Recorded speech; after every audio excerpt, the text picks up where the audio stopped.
everybody, and welcome back to the new episode of this podcast. I am Piergiacomo, a law student in Rome, and here with me we have Francesca. Hi, I'm a psychology student in Rome. Today we are here to talk about a urgent, important, and let me say deeply human topic: climate justice and equity. Yes, it's a very big and fundamental topic. We hear about climate change everywhere, on the news, on social media, at the cafes, but we rarely stop to think about something crucial, about the fact that we're not all experiencing the climate crisis in the same way, and that's where climate justice comes in. And honestly, once you see this perspective, you can't unsee it. So it changes how you interpret every heat waves, every flood, and every political decision. So, what is the climate justice? Let's start with this. Let's start here. When we say climate justice, what do we mean?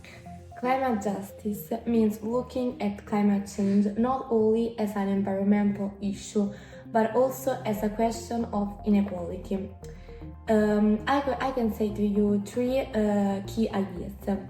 Let me start by saying that not everyone contributes the same amount. Industrialized countries have emitted far more over the last 150 years than the countries suffering the worst impacts today. Another example is that not everyone has the same ability to protect themselves. Fragile housing, lower impact, limited political representation, all these affects people's ability to adapt. Another example, last but not least, is the fact that those who did the least to cause the crisis often are the ones that often suffer the most, even if it's an absurd and deeply unfair paradox. So, let me say something stupid. It looks like that we are all on the same boat, but someone is in the first class sipping cocktail, and other are in the cargo without the life jacket. Exactly. And climate justice basically asks us why it is acceptable, but we deeply know that it's obviously not. And another thing is that climate justice also includes future generation, right? Yes. Where we are making decisions now that will affect people who aren't even born yet. Absolutely. That's why activists keep saying that we're fighting for a future we didn't choose to endanger. So, let's talk about the fact that climate change is not just an environmental issue, but is also a political issue. Do you think it's a political issue or not? I think so, because its roots go way back. We're talking about colonialism, resource exploitation, and decades of industrial models based on fossil fuel. And here we have the paradox. So, those who built their wealth on carbon emission caused much of the problem, am I right? Yes. But these people are now the ones that can protect themselves with infrastructure, insurance system, and advanced technologies. Absolutely, and that inevitably raises questions about historical responsibility and who should be doing more today. And let me add something. The decision about energy, land transporting, agriculture, those are political choices. Whether we invest in public transport or highway, renewable fossil fuels, that's political shaping climate outcomes. But we have to talk about another topic, another big topic. Yes. The unequal impact of the climate crisis. Let's bring it down to earth with some real examples. What does this inequity looks like in the everyday life? We have tried to tell something a few moments ago, but what this topic means really. Yeah, so I'd like to bring up three examples about it. The first example is that it's small island states. Places like Tuvalu, Maldives, and Kiribati risk literally disappearing because of the rising sea levels nowadays. But they've contributed almost nothing to global emissions, yet they're on the front line where they shouldn't be. Another example are farmers and rural communities. In East Africa, South Asia, and Latin America, people depend on subsistence for farming. Droughts, unpredictable rainfalls, heat waves. These mean fewer crops, less water, and as a consequence, also less food. Third example, I wanted to bring marginalized urban neighborhoods. Because even in wealthier countries, the poorer neighborhoods face higher pollution, less green space, hotter homes, and fewer options when flood or heat waves hit unexpectedly. So, linking this topic with the political one, we can say that climate crisis is not democratic at all. No, not even close. And it's not just physical impacts, there's also an economic inequality. When disasters strike, insurance companies often refuse to cover damages in already vulnerable areas, but they prefer to invest in something profitable. But in this way, people lose their homes, their savings, they practically lose everything. So, we have arrived to something that is unequal too. We are talking about the recovery. Wealthier areas rebuilt in months. Poorer ones takes years or never fully recovered. Am I right? Yes, but a good thing is that this awareness didn't start recently, as we can see from the variety of environmental justice movements we can see. What do you think about it? Am I right? Yes, you are right, because we have to take a little step back. Let's back in the 90s, in the United States, Warren Country, North Carolina, a mainly Afro-American community. These people protested against the construction of a toxic waste landfill.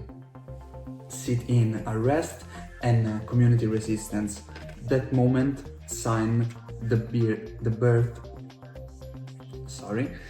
of the environmental justice movement. Yes. Then we have indigenous-led movements like Standing Rock, where the Sioux Nation opposed to Dakota Access Pipeline. They were defending water, land rights, and sacred places. It became a global symbol against imposed decisions. And today young people play a huge role. We can think about the Friday for Future or many other movements calling for integrational justice. Their message is simple and powerful, and it's our message.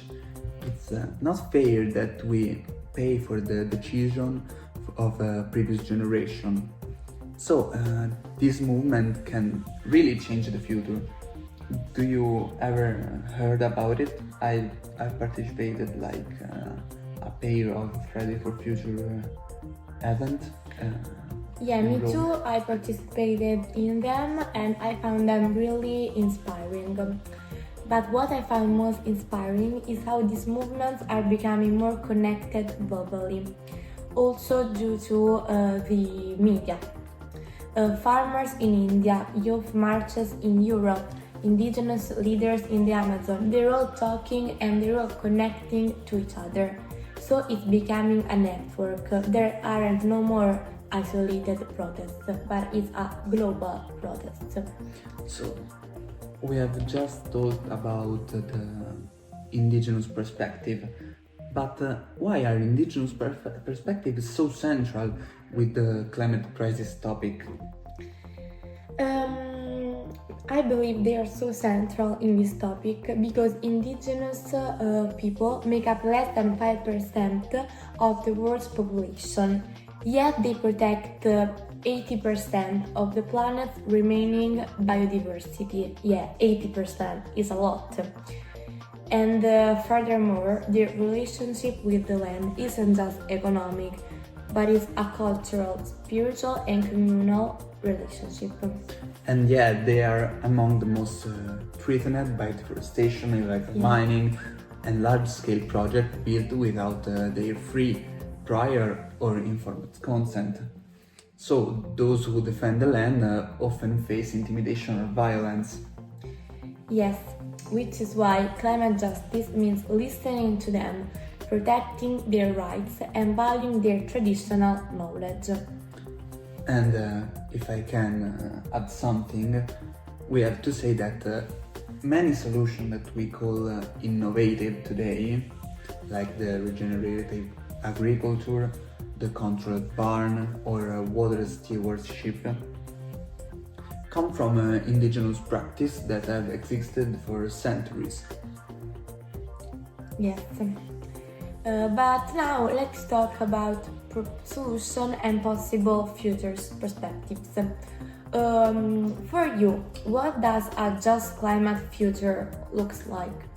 We can say that there are really many points, but I will say in this podcast 4 pillars that I think are the most important.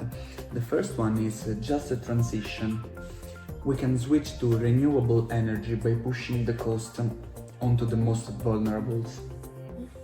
A just transition creates opportunities rather than new inequities. Loss and damage funds.